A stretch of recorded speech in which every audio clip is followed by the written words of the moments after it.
Desde ahora, los invidentes y las personas con deficiencia visual de Torrent tienen mayor autonomía. Un nuevo mando a distancia con un sistema de multifrecuencia les permite activar una señal acústica en 10 semáforos del municipio, de manera que les indica en qué momento se puede cruzar sin peligro. Los responsables de movilidad del consistorio ya han anunciado la implantación progresiva de esta tecnología en todos los cruces regulados con semáforo del municipio. S'ha presentat avui ha sigut un pas més que estem donant en la integració, en l'accessibilitat, en fer una ciutat accessible per a tots els habitants de Torrent, per a poder garantir la seguretat dels invidents en el moment en el que passen estos pasos de peatons. María José Catalá incidió en la sensibilidad del ayuntamiento en materia de accesibilidad. Farem l'any 2007 en l'adaptació per a les persones amb mobilitat reduïda de l'accés a l'Ajuntament. Després isquerem als carrers i farem més de 500 voreres adaptades a persones amb mobilitat reduïda y ahora estem donant un pas més.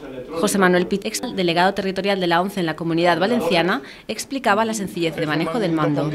Convencional que sirve para activar, primero para activar el sonido del semáforo, y cuando una persona ciega quiere cruzar, primero al activarlo, si está en rojo el semáforo, le dice dónde está el semáforo con un pequeño pitidito, y cuando se pone en verde ya produce un sonido más elevado.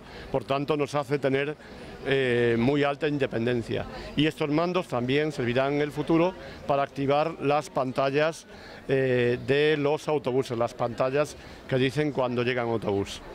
El delegado de la ONCE hacía hincapié en la utilidad del mando. Tiene una frecuencia que sirve para todos los lugares de España que haya semáforos con este sistema.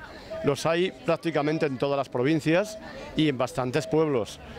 Gracias a este avance tecnológico, un total de 16 invidentes de Torrent podrán moverse por la ciudad con más seguridad. A veces me cuesta mirar al semáforo y no lo veo con el sol, entonces me viene muy bien, me podré mover mejor.